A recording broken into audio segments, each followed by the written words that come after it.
Buenas tardes, buenas noches, buenos días en América para todos los hermanos, amigos, seguidores de los programas que hacemos desde Tiberiades.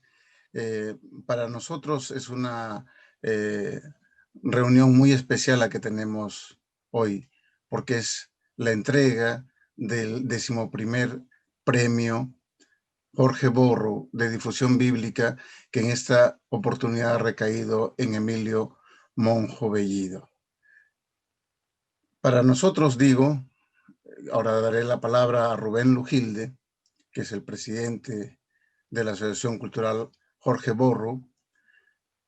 Es una satisfacción el no haber claudicado, a pesar de las dificultades, en el hecho de hacer la entrega, aunque sea de forma virtual. Debe quedar constancia de esta satisfacción que tenemos, porque es una satisfacción que el mundo evangélico debe tener constancia de ello.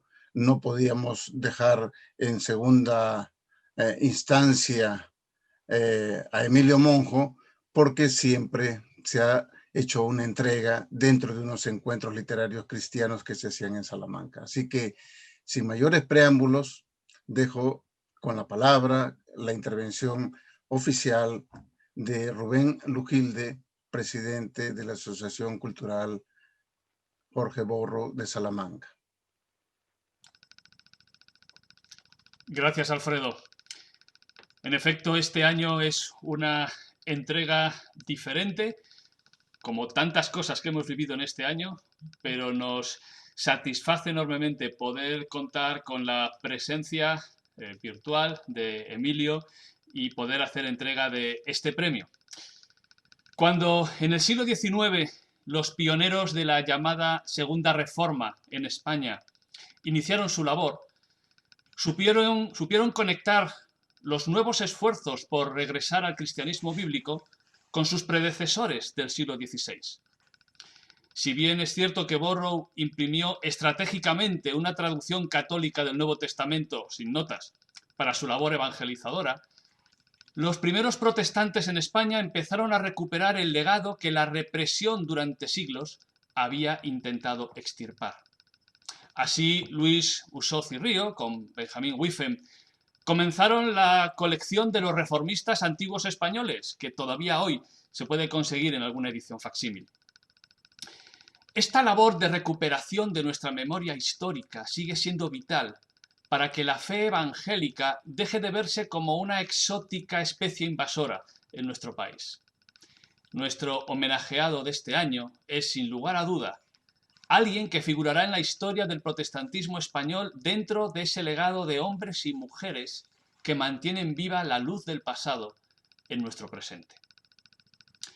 Emilio Monjo Bellido, nacido en el pacense pueblo de Monesterio en 1953, es pastor evangélico en la Iglesia Presbiteriana Reformada de Sevilla, investigador, historiador, doctor en filosofía, defendiendo la tesis sobre sola escritura y el derecho de resistencia en la reforma calvinista. Su gran labor divulgadora se enmarca dentro del prestigioso Centro de Investigación y Memoria del Protestantismo Español. Desde esa institución que dirige, ha coordinado la publicación de más de 20 títulos, y sería arriesgado destacar alguno. Desde la recuperación y traducción de escritos de nuestros reformadores, como los de Antonio del Corro, Juan de Valdés, Casiodoro de Reina, y muchos de ellos gracias a las traducciones de Francisco Ruiz de Pablos, verdadera y oficialmente amigo de los protestantes españoles, pasando por monografías y estudios sobre la historia de la Reforma y hasta la publicación de la monumental obra del investigador alemán Schaffer, Protestantismo e Inquisición en el siglo XVI, en 4 tomos, el catálogo de publicaciones de Mad Edu Forma I y directamente por el CIMPE es un tesoro para la cultura española en general y la evangélica en particular, así como los diferentes congresos que han permitido recuperar y analizar lo que ha sido el protestantismo histórico en España. Por toda esta labor de investigación, divulgación, edición, desde nuestra asociación nos sentimos honrados de poder hacer entrega de este 11º premio Jorge Borro de difusión bíblica a Emilio Monjo en este año 2020. Y enseño el diploma acreditativo que haremos llegar a Emilio. Intento que se vea en cámara. Sí, muy bien. Y que le haremos llegar a Emilio a su casa.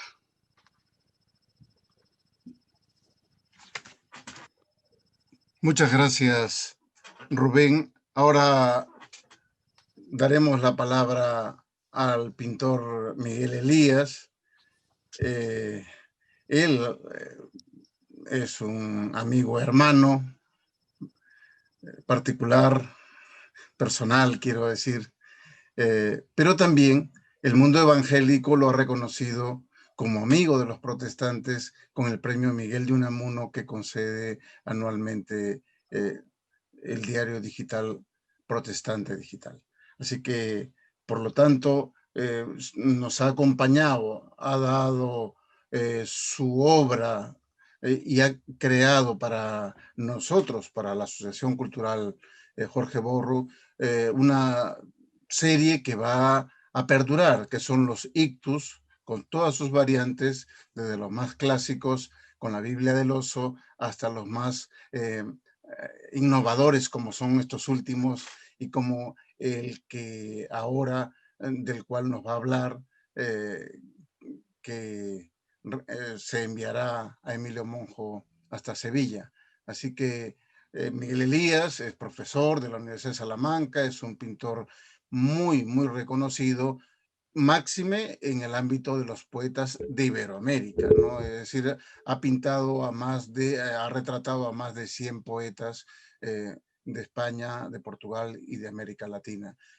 Y ya con esto ya va, no es el 11º, creo que es el 12º ictus, porque uno también hizo para Toral de los Guzmanes, para los encuentros Los Poetas y Dios, así que va avanzado en una edición más que con nosotros, así con sus cuadros. Gracias, Elías, tienes la palabra. Muy buenas tardes.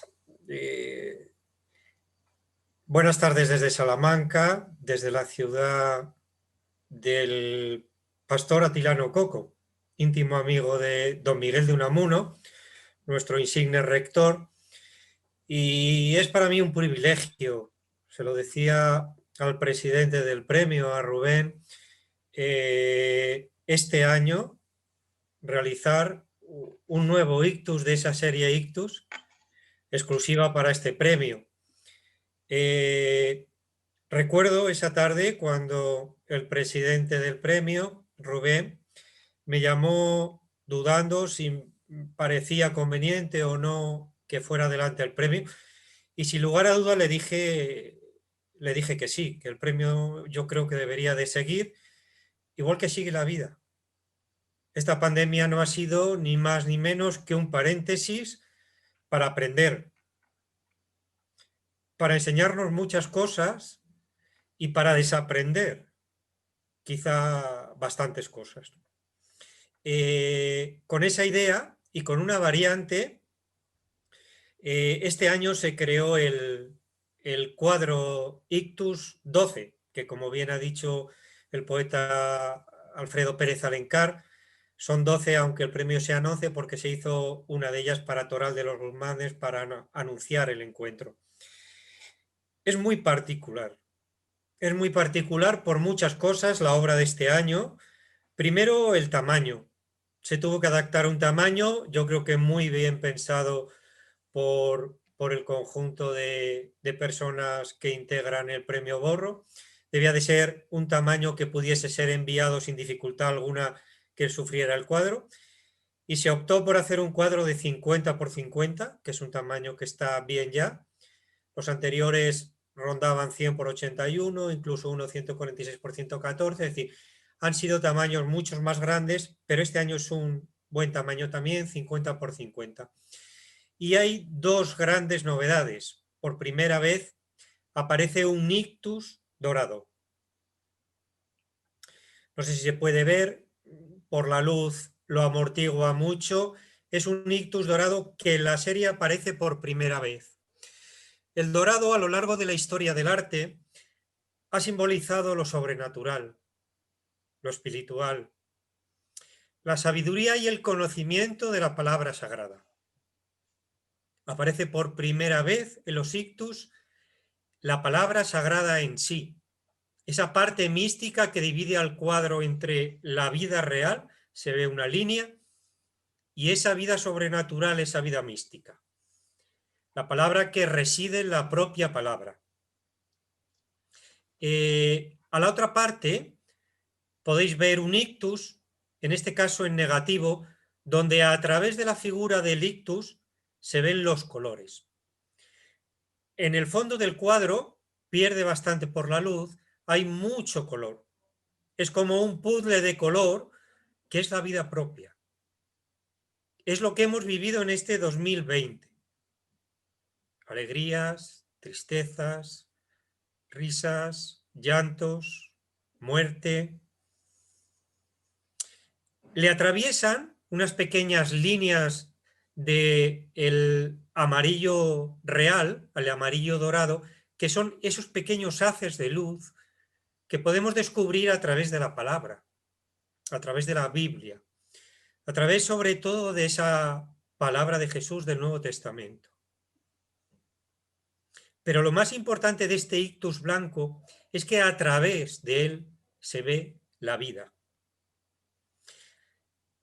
Es esa palabra de la Biblia, esa palabra del Nuevo Testamento, la que de alguna manera transcribe y se hace vida con la propia vida. Es decir, con lo que hemos vivido y con lo que hemos sentido. De alguna manera se añade nueva simbología a esta serie de ictus, exclusivamente para el premio Borro, y de alguna manera también se aporta una visión nueva de la palabra en la propia palabra. Le añade, siempre añadimos una cita bíblica, en este caso que me envió el presidente del premio Borro, Rubén, de Isaías, que luego más adelante, si quiere, él comentará, donde de alguna manera asienta un poco todo lo que hemos dicho. Es para mí, Emilio, un privilegio como pintor, como profesor de la Universidad de Salamanca y como amigo de los protestantes reconocido a través del premio Miguel de Unamuno, hacerte entrega virtual, entrega online, que viajará a Sevilla y que dentro de poquito lo podrás tener entre tus manos. Y es para mí un privilegio que disfrutes de él y que esté entre tus libros, entre tus Biblias y entre tu familia. Muchas gracias. Muy bien, Elías. Gracias una vez más en nombre de la Asociación Cultural Jorge Borro. Una vez más nos has sorprendido dentro de esta serie que la conocemos, pero que tiene tantas variantes y que es muy hermosa y que en cualquier lugar que se vea se identifica claramente que es un Elías y es un Elías para los evangélicos. Así que eso a lo largo, con el tiempo, va dejando su huella de una forma ineludible. Voy a leer un pequeño poema, ya que estamos con los reformistas, con uno de los grandes difusores de ellos, que es Emilio Monjo, un pequeño poema que publiqué el año 2017 en un pequeño librito titulado Ráfaga de Reforma. El libro y el poema se titula El Traductor, entre paréntesis, Casiodoro de Reina.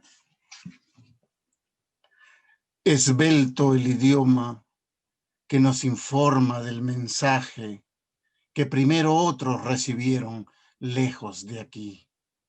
Entonces tú, acosado por propios y extraños, traducías para que entendiéramos que Dios no es ningún madero. Esa la semilla que los inquisidores buscaban prohibir. Pero hoy leo las escrituras en tu esbelto castellano y así recomienza todo. para que muchos entiendan y nada alcance a envejecer. Esto es para Casiodoro Reina y para Emilio Monjo Bellido. Dejo la palabra a Rubén Lujilde, presidente de la Asociación Cultural Jorge Borro, para que inicie un diálogo, un conversatorio con Emilio Monjo.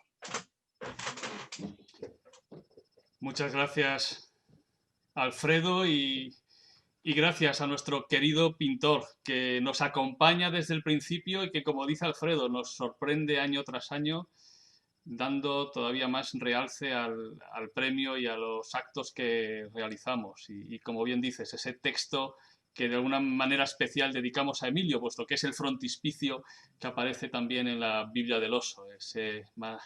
La palabra del Señor permanece para siempre. Así que gracias por tu aportación también inestimable, querido Miguel. Y permitidme hacer un pequeño viaje, porque en condiciones normales, parte de lo que haríamos en un día de encuentro, de fiesta, como es para nosotros la entrega del Premio Borro, sería acercarnos al Ayuntamiento de Salamanca, quienes año tras año nos reciben y nos permiten asomarnos a este balcón privilegiado sobre la Plaza Mayor. Y ya que este año no podemos estar en el ayuntamiento, tampoco podemos disfrutar de la compañía de nuestros amigos poetas en el encuentro de literatura, pues al menos, ya que las tecnologías nos lo permiten, pues que podamos hacer esta conexión entre Salamanca y Sevilla con esta emblemática Plaza Mayor de nuestra ciudad. Y como decía Alfredo, pues en esta ocasión lo que vamos a tener es una entrevista, una conversación con Emilio, y lo primero es saludarte, Emilio, y darte las gracias por toda tu labor y por permitirnos realizar este premio de esta manera tan diferente como ha sido todo durante este año 2020, pero gracias por estar ahí y por poder conectarnos juntos en este momento. Te doy también la palabra para que puedas saludarnos. La gratitud es mía, realmente no es una frase, porque los que ya peinamos canas no decimos frases por decirlas, vaya, porque al final de cuentas dentro de poco estaremos delante del Tribunal de Cuentas. Ese sí que es un tribunal de cuentas donde nadie se puede escapar, ¿no? Y en este caso gratitud no solo por mí, que también por el grupo de colaboradores que ha llevado a cabo todo lo que hasta aquí se ha hecho, y por el recuerdo de nuestras hermanas, hermanos, madres y padres del siglo XVI. Y decir hermanos y hermanas, en su nombre, un abrazo que nos une en cualquier ciudad. Yo desde Sevilla, aunque ahora estoy en Madrid, casa de mi hija y de mi yerno, pero con mi nietita, que espero no se me cuele por aquí, 2 añitos, espero que no, porque ella sabe que su madre y su padre, cuando tienen que hacer estas cosas, no se les puede abrir la puerta. Espero que ya esté bien aleccionada. Pero no es una frase hecha. Hermanos y hermanas, madres y padres. Leía porque estaba subrayando algunos textos que llevo para la alcaldía de un pueblo que es Valverde de Campos, de Valladolid, donde nació nuestro Julianillo Hernández, o Julián Hernández Julianillo. No se puede decir oficialmente, pero casi, mañana casi seguro, se le va a poner su nombre al centro cívico y deportivo de la localidad. Y le llevaba unos libros, el Schaffer y otros, subrayando dónde aparece Julianillo, porque no se trata de dar 8 tochos y decirle, buscar por ahí, que por ahí anda Julianillo. No, se lo subrayaba, pero mirando el episodio inquisitorial de Valladolid, leía la hermana tal, no pongamos nombres, 21 años. La hermana tal, 23 años. En varias ocasiones se especifica de gran belleza. ¿Habría alguna razón para meter 2 años en la cárcel a esas mujeres? Y luego quemarlas o darle todo tipo de castigos inmundos. ¿Qué razón? Que habían conocido la verdad. ¿Y habrá más miseria para un país que el conocer la verdad te convierta en enemigo público? que tengan que eliminarte? ¿Qué historia puede tener un país con esta historia? Bueno, pues parte de esa historia es también de nuestro país. Esta historia nuestra es de nuestro país. Y es lo que a nuestro país, como sal, lo convierte en un país más saludable. Y por eso la gratitud, porque no se trata de algo que hacemos los que hoy vivimos, sino que vivimos hoy en una vida que también corresponde a ellos y a los que han de venir. Así que gratitud para todos. Y no quiero dejar de decir que lo mismo lo cuelo en alguna conversación. Lo que estaba comentando Elías sobre el cuadro me estaba llevando a lo que es la Reforma Protestante en su esencia, su relación con la palabra, pero me estaba llevando a una reunión en Marburgo en 1529, donde Lutero predica un sermón extraordinario, que hoy sería el escándalo de muchos, sobre los dos tipos de justicia. Los dos tipos de justicia. Una de Dios, la dorada que está por ahí, y luego la justicia social, humana, natural, en la que vivimos cada día. De una no se puede pasar a la otra. La otra no puede tener privilegio en la una. En el plano social todos somos iguales, pero del plano social no se puede fabricar el trono dorado. Ese trono dorado es de gracia. Y esa gracia ha sido anunciada por la palabra. Fijaos la esencia de entender bien esta distinción. La palabra que permanece para siempre. Y por el Evangelio os ha sido anunciada. El Evangelio anuncia, fijaos, una palabra, aunque es también palabra, porque se anuncia verbalmente, pero anuncia una palabra. Y esa palabra permanece para siempre. Esa es la palabra dorada, que no tiene pandemias. Luego, cada uno vive en ella, los creyentes vivimos en ella, en ese trono dorado, en ese trono de gracia, donde no nos puede quitar de él.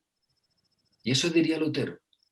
Ni nuestro pecado, ni nuestra gloria, pretendida gloria humana, ahí no hay obras. Hemos descansado en el trono dorado de nuestras obras. Y ahora estamos en el reposo de nuestro Dios, que por su palabra se anuncia. Y en ese anuncio se dice, cuando oís este anuncio, no endurezcáis vuestro corazón. Y ahí estamos todavía en ese plano de colores, de multitud de colores, porque esa palabra se sigue oyendo. Y estos y estas que en el siglo XVI quisieron acallarlos, ignorantes de aquellos que quisieron acallarlos. ¿Se puede acallar la verdad? ¿Se puede acallar la vida, la libertad, el gozo, la alegría? ¿Se puede acallar lo que Dios da voz para que se pronuncie? Pues esta insensatez se ha seguido cumpliendo hasta el día de hoy. Y nosotros estamos en aquellos que hemos oído su voz y estamos en su descanso a pesar de las circunstancias que pueden ser adversas o de cualquier color, muchos colores, pero estamos en el plano dorado y desde ahí observamos. Pues Emilio, ya vemos desde el primer momento tu pasión por la palabra y por la historia de los que nos han antecedido. Gracias. Permíteme empezar con una pregunta de tipo más personal. ¿Qué fue lo que te motivó a interesarte por el legado histórico del protestantismo español? Tengo que decir, y por eso no le reprocho a otros su situación, de un poco de olvido de ese protestantismo, porque yo viviendo en Sevilla, durante una época, no viví ese protestantismo del 16 que en Sevilla tanto vivió. Esto es una inercia en el protestantismo español que se presenta en él como más adecuado, como más relevante, pues la reforma en otros lugares, incluso hasta nombres. No es lo mismo Juan López que John MacArthur, por ejemplo, o cualquier nombre que se quiera poner extranjero. Parece que lo extranjero era lo protestante y que España pues tendría Juan López, quizá Hernández o algo así, pero no habría un valor necesario para interesarse por ello. Viviendo en Sevilla.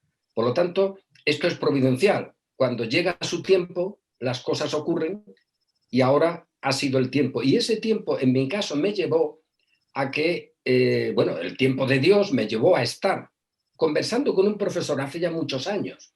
Claro, los que tenemos muchos años, podemos decir hace ya muchos años porque es real. Otros pueden hablar de una vida más recortada. Pero hablando con un profesor en la Universidad de Sevilla sobre obras de la Reforma, de la cual era un especialista en Inglaterra, le comentaba que hay que ver que en España pues no ha habido mucho interés, ni hay tampoco material disponible de nuestra reforma, siendo, entonces yo tenía alguna idea, siendo por lo tanto con una relevancia, en fin, suficiente para que hubiera por lo menos un interés. Y él me dijo una cosa de esta de sentido común, que él ni se acordará, y yo me acuerdo porque me la dijo y me funcionó. Me dijo, hombre, es que a estos, como no los editéis vosotros, me dijo así, ¿quién los va a editar? Y yo pensé, digo, oye, pues lleva razón este hombre, no vamos a exigirle a la sociedad que nos conozca, que nos dé, que nos haga. Hazlo tú, hijo, que es tu casa, que es tu tierra. Lábrala tú, que no vengan a labrártela para darte los frutos ya hechos. Y a partir de ahí, pues empecé a tener un poco de más interés en editar alguna cosa. Y empecé con una obra de Antonio del Corro, que ya estaba traducida, que se había traducido por una revista cristiana editada en Madrid hace ya, bueno, a principios de siglo, creo que eran del siglo XX. Y ese fue el inicio, porque ya había un libro editado. Y con ese libro editado, luego fui a la editorial MAD, cuyo ahora ya no existe, pero en ese momento, bueno, era una editorial de gran prestigio y con un montón de gente trabajando en Sevilla. En un polígono industrial tenían, me parece que eran 12 naves, porque era una editorial dedicada a textos de oposiciones y el director pues es Luis Abril, es evangélico y en aquel momento pues también abrió las puertas para poder llevar a la editorial textos que ellos me editarían. Y realizamos un convenio editorial en el que yo tenía que llevarle una obra por lo menos al año, yo me encargaba de revisarla, de hacer la traducción, no yo, o de encargársela a otro, hasta de llevarle el dibujo de la portada, revisar las maquetaciones, las galeradas, y ellos editaban. Gracias a eso tenemos la colección de reformadores españoles del siglo XVI, porque si no hubiera sido imposible, porque eso es caro, pero ellos en el contexto de su trabajo insertaron una colección de historia que no era su especialidad. Y gracias a eso se llevó a cabo una labor que hay que recordarla, en concreto a la editorial y al director de la misma, que era Luis Abril, y que ahora ya no existe la editorial, aunque luego nuestro centro de investigación, CIMPE, o el CIMPE, se ha quedado generosamente por parte de la editorial con todos los archivos para poder seguir editando libremente.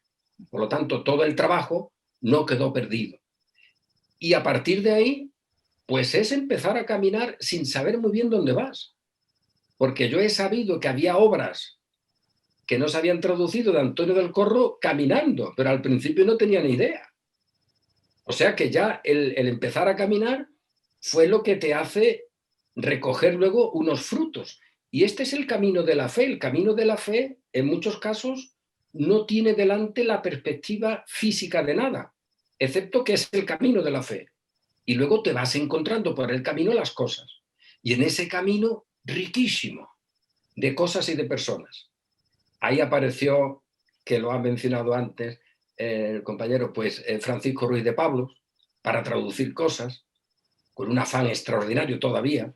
Ahí nos hemos encontrado con profesores extraordinarios de la universidad, sin los cuales nada se podría haber hecho.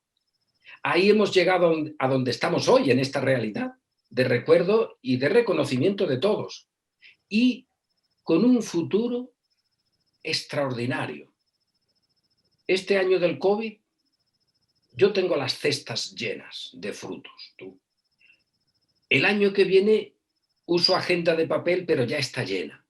La cantidad de frutos que ya están preparados y que han sido preparados como fueron preparados en el siglo XVI, para que aquella mujer de 21 años, aquella de 23, aquella monja de Sevilla, fidelísima de la que se dice, fue pertinaz hasta el tablado.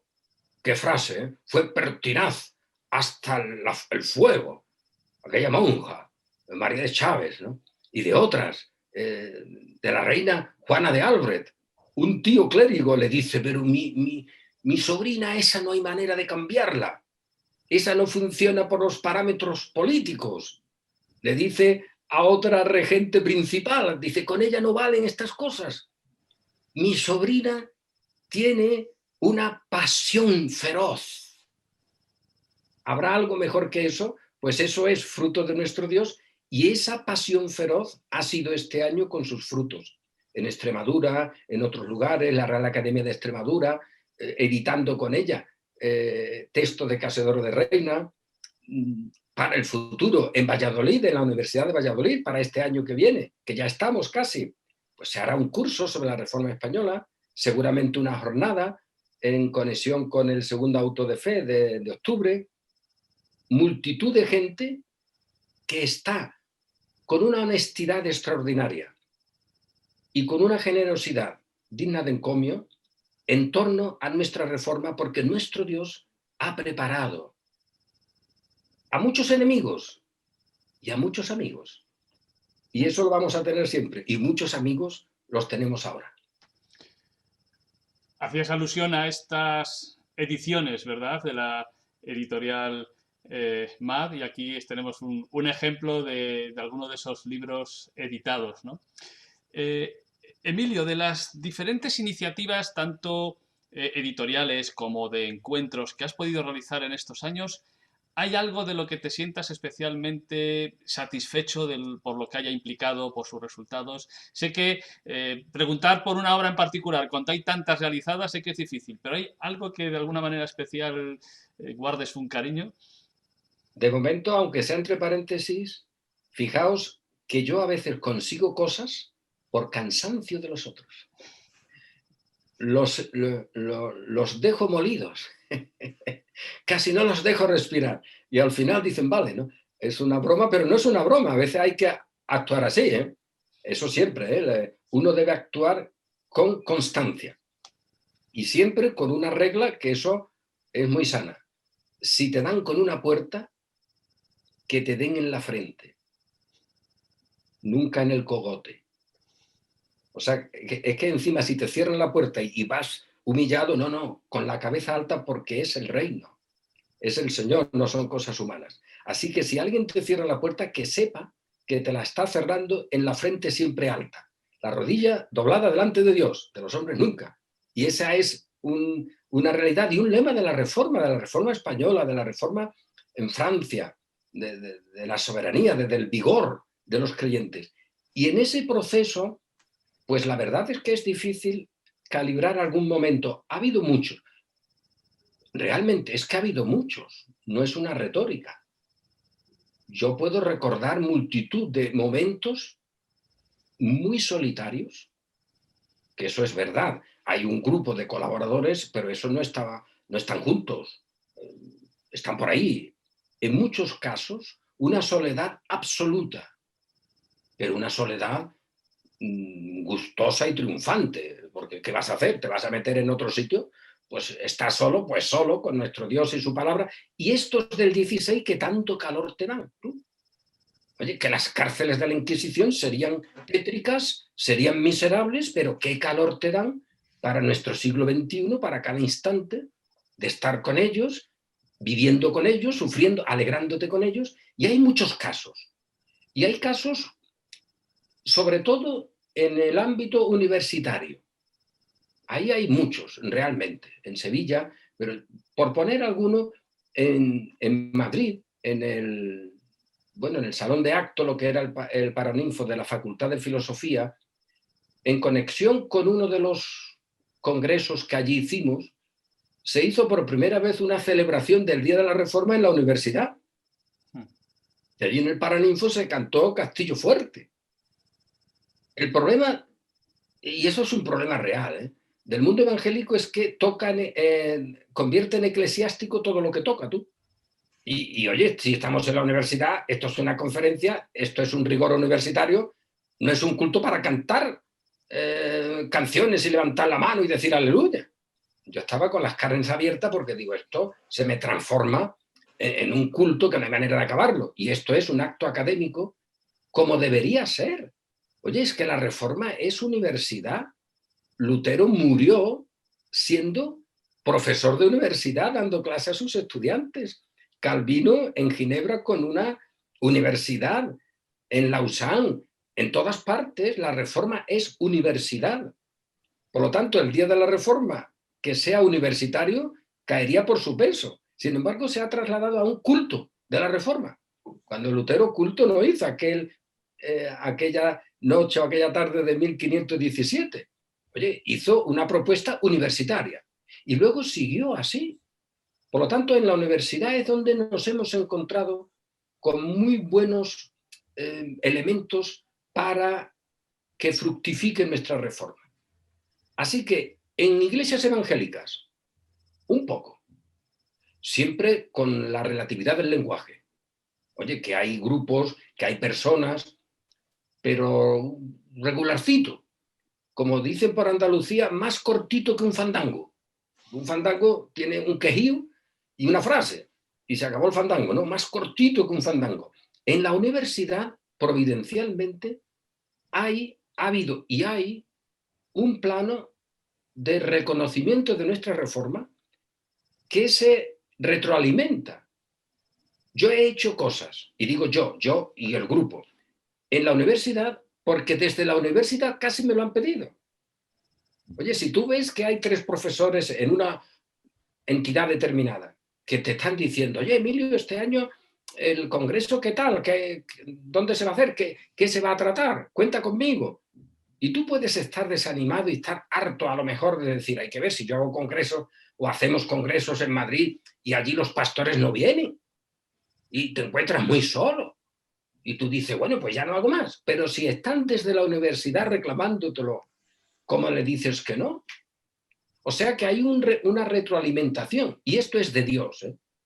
Porque hay problemas como en todas partes, pero en la universidad te encuentras gente que gracias, también hay que decirlo, a los libros que ya se han editado, ahora pueden trabajar la reforma con mucha mayor objetividad. Y fruto de esto, pues ha habido un libro reciente, Las herejes luteranas en Valladolid, de una profesora, bueno, 2 profesores de la Universidad de Valladolid, profesora seguro, el profesor es que no sé de dónde es, el autor, pero también en la Universidad de Jaén, un profesor joven ha hecho un trabajo sobre la reforma en Sevilla, que yo desconocía, y lo han hecho. Y puedes leerlo y dices, oye, pues no está mal. El de Jaén, el de Valladolid, un gran libro que yo he recomendado. ¿Qué pasa? Pues que se está usando ya material del que hemos editado, el Schaffer y otros. Y eso crea un ambiente adecuado y esa es la clave. Pero muchas cosas, y digo en la universidad, y poner nombres tampoco sería válido, pero bueno, por poner alguno así, el profesor Antonio Rivera de la Universidad Complutense y los que están juntos siempre, ambos, y José Luis Villacañas, puntales para nuestra actividad de la reforma, sin duda, de los que tanto he aprendido. En ese sentido, entonces, la labor que estáis haciendo ha tenido repercusión en el ámbito cultural, académico, y en lo que tiene que ver con instituciones, ¿habéis visto también una respuesta por parte de, a nivel autonómico, municipal, está habiendo respuesta y mayor sensibilidad a la realidad de la presencia protestante en España? Sí, pero, es decir, sí, pero poniéndonos en ese plano del cuadro de que desde la zona dorada, ahí estamos, y luego en la otra zona multicolor, pues ahora, en otra época no, pero ahora, pues tú te encuentras con un académico de la Real Academia de las Letras y de las Artes de Extremadura que se interesa por Casedoro de Reina. Él abre puertas. porque yo no la puedo abrir, ni nosotros la abriríamos, porque además ni nos conocen, pero él sí. Entonces, ha habido personas, y cuando digo un académico es que estoy pensando en varios, que por ellos se han abierto puertas de instituciones como la Real Academia de las Letras y de las Artes de Extremadura, parte de la Universidad de Extremadura. Eso lleva a que se abran puertas también en algunos pueblos, con algunos alcaldes, y están pues ejemplos como en Montemolín mismo, que se hace su recuerdo de Casiodoro y se seguirán haciendo recuerdos de Casiodoro de Reina. Y esto es así, pero esto es así por una dinámica que desde el trono de la gracia se lleva a ese espacio multicolor en el cual ahora tenemos mucha razón o razones para tener gratitud a nuestro Dios. En otra época sería impensable. Pero ahora, desde esos ámbitos, y digo esto para no quitar lugar a nuestro grupo, a la gente que está con nuestro grupo, pero para reconocer lo objetivo. Oye, que hemos hecho tal cosa, pero ¿por qué? Providencialmente topamos con una persona que tuvo interés en Casiodoro de Reina y que es académico de la Real Academia, y él abre las puertas para hacer esto, y así para este año tenemos una jornada de la Real Academia de Extremadura sobre Cipriano de Valera. La tenemos prevista para este año del COVID y la hemos dejado para el próximo. Y en esa Real Academia se editó el texto de Casiodoro de Reina, y parte de gente de las que trabaja en ese ámbito pues han traducido cartas de Casiodoro de Reina, de Antonio del Corro. O sea que se sigue haciendo una labor en esas instituciones, pero y lo que hay, que hay mucho abierto en el futuro. Pero, ¿qué digo? Pues no por nosotros, sino porque es un tiempo en el cual esas puertas están abiertas muchas veces desde dentro, sin haber siquiera llamado. O sea que aquí los evangélicos, cortitos como un fandango, pero esas puertas es que a veces se abren. Nosotros no tenemos ni que llamar. Ahí no hay nadie que se lleve la foto, tú. Ahí no hay ningún florero. Ahí hay solo trabajo, y un trabajo multiforme, multicolor, como el cuadro representa. Y esa es la realidad. Pues para terminar este rato juntos, que yo alargaría en conversación contigo con muchos otros temas, Emilio, pero para ir terminando, ¿cuál sería la principal dificultad o desafío para la difusión bíblica que tú ves en nuestro país de forma inmediata o en los próximos años? ¿Cuál sería ese desafío que habría que enfrentar? Fíjate que en esto es esencial lo que comentaba al principio sobre el cuadro.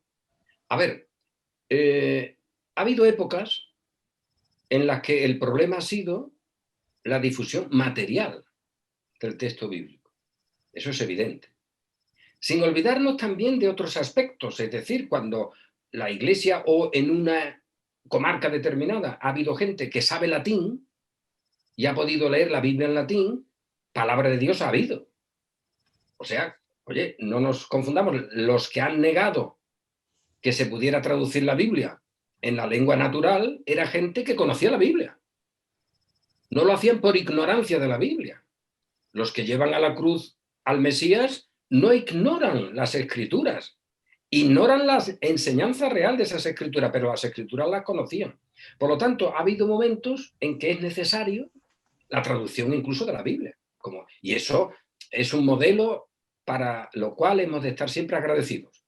Francisco de Encinas, que ahora se ha editado su Nuevo Testamento facsímil, Casiodoro de Reina y otros.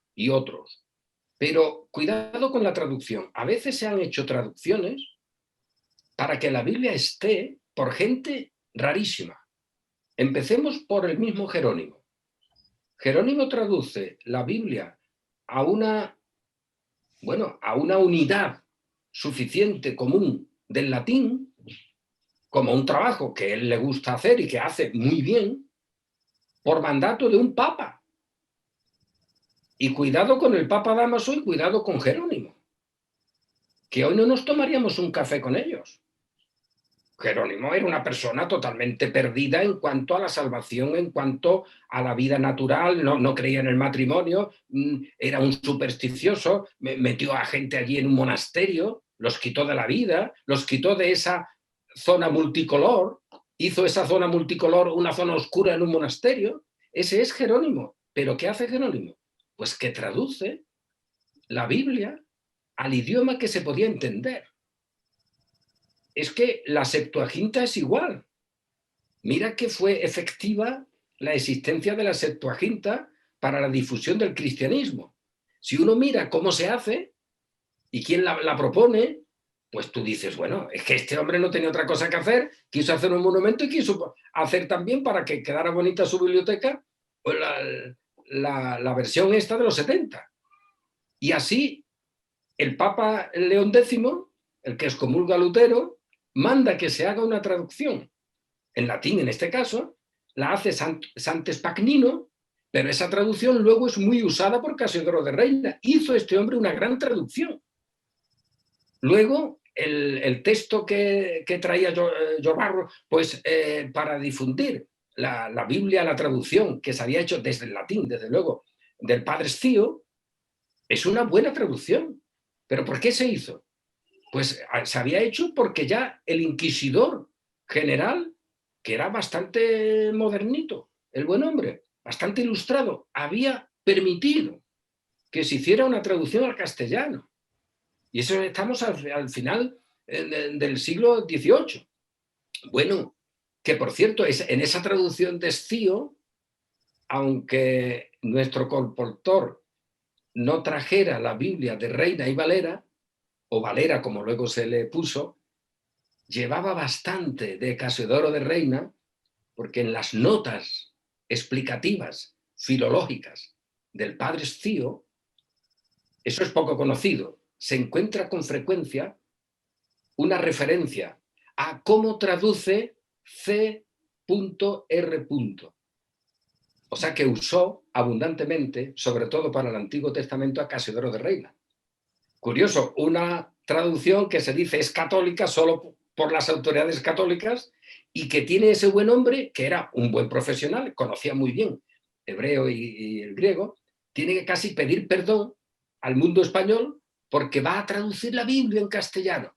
Eso es real, lo pone él en su presentación. Pero dice, bueno, ya la Inquisición ha dado permiso.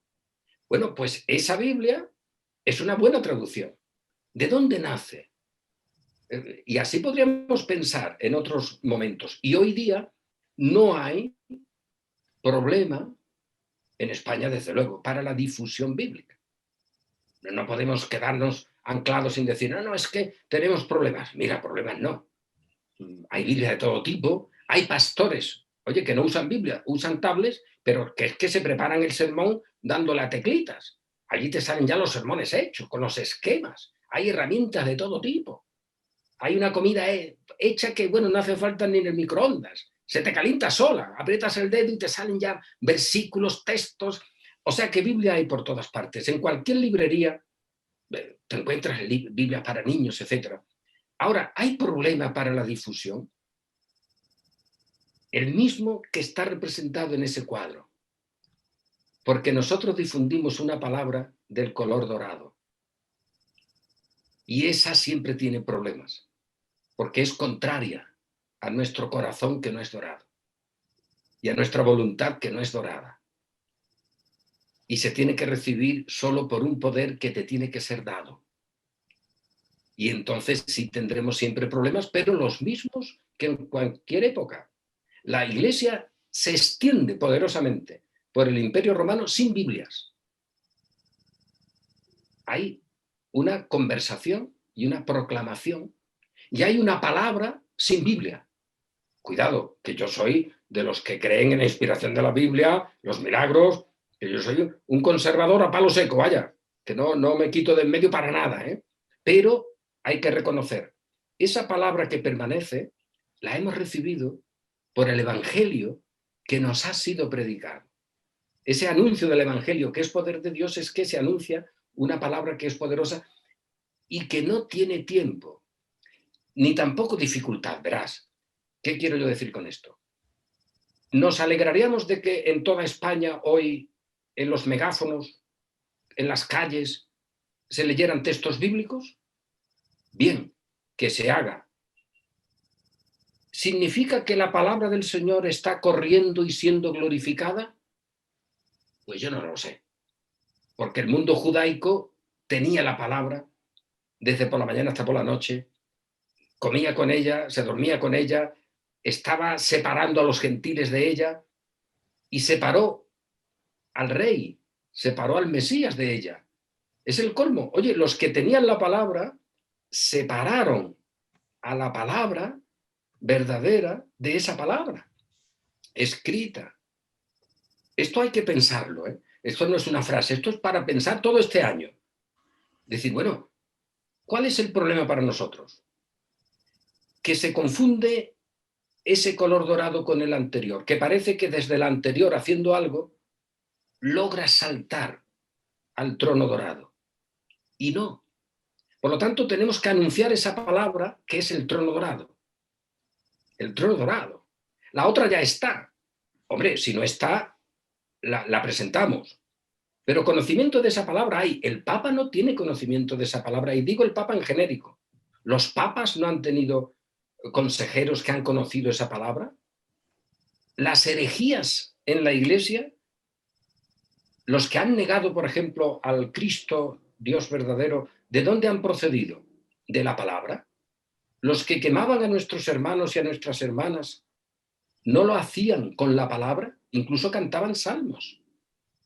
Por lo tanto, el problema no está en que la palabra esté, porque hoy día está, y bueno, con las nuevas tecnologías habría que ver los planes de nuestro Dios para el futuro, porque ahora el evangelio que anuncia esa palabra puede estar en cualquier lugar del mundo.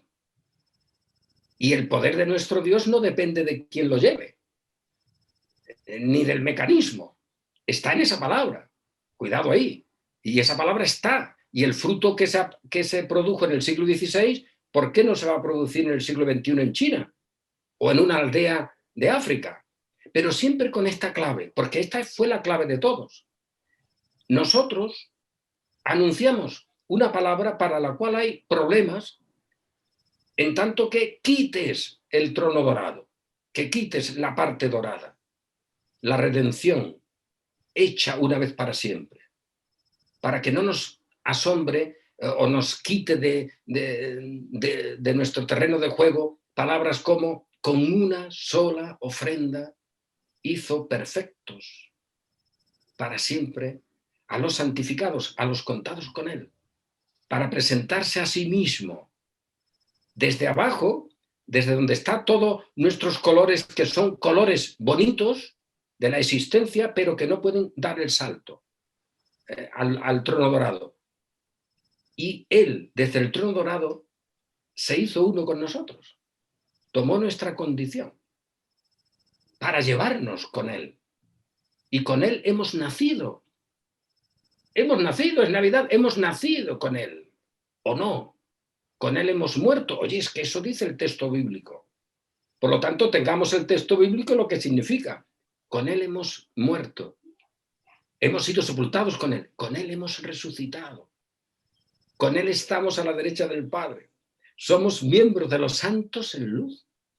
Él se entregó para santificar a sí mismo, para presentarse a sí mismo una comunidad limpia, santa, verdadera, justa, que no tenga mancha ni cosa de qué avergonzarse.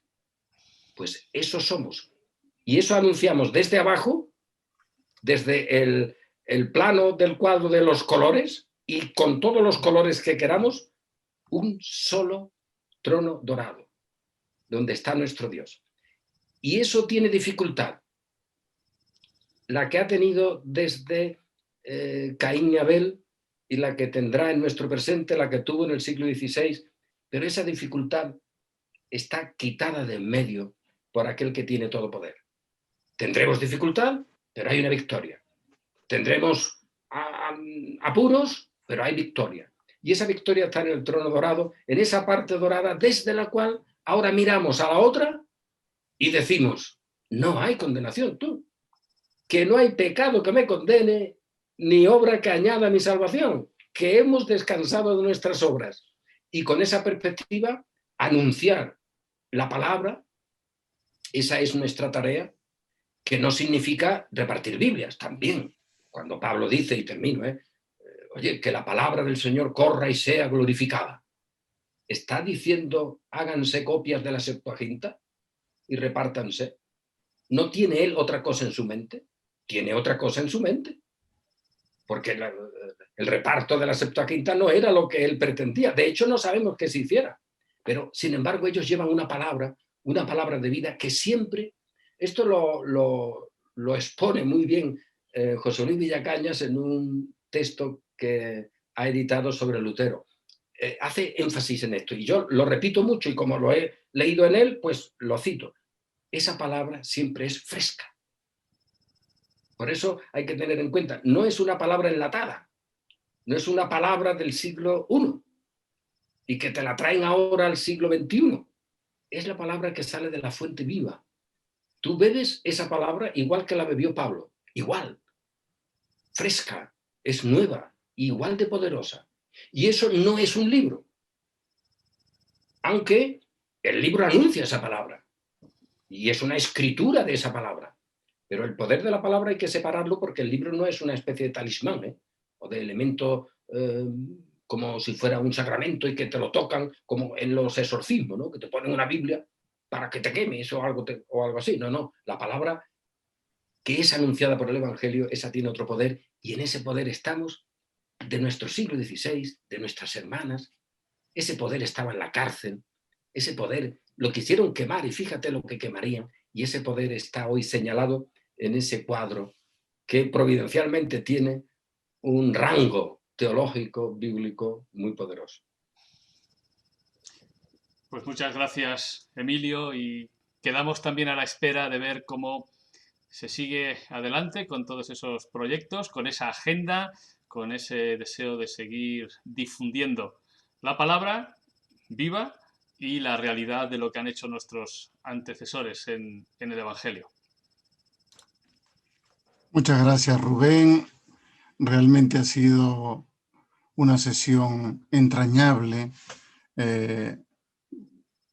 Todos los premiados realmente nos han conmovido. Cada quien ha sido diferente, pero cada quien es alguien que demuestra un conocimiento profundo del humanismo, de la palabra y sobre todo que están anclados en el amado Galileo, que es a quien honramos todos nosotros, a ese hermoso profeta, poeta del reino, que por el cual estamos todos incluidos en todos los colores que hemos visto. También gracias a Emilio porque has rendido un homenaje a mi querido amigo hermano Elías, que en el fondo hemos dedicado buena parte de la sesión también para ensalzar, para hacer un buen encomio de su generosidad, pero sobre todo de su arte enclavado, dedicado hacia el mundo evangélico. Termino también agradeciendo a Juan Carlos Martín Cobano, que no ha aparecido en pantalla, pero quien ha llevado adelante toda esta grabación, toda esta sesión que tenemos este miércoles tan entrañable de entrega de este premio Jorge Borro de difusión bíblica a nuestro querido Emilio Monjo, con quien, entre otros, hemos compartido en esa facultad que él habla de filosofía de la Complutense y sobre todo en Valladolid, con esa presentación con Teófanes Ejido, etc.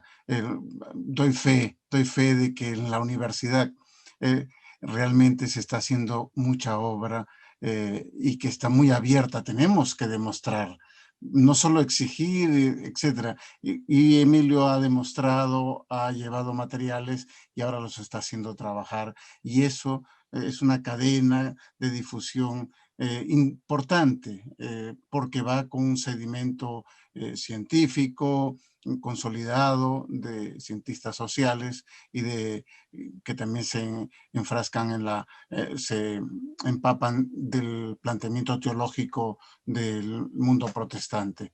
Así que gratitudes a todos en nombre, evidentemente, de la Asociación Cultural Jorge Borro.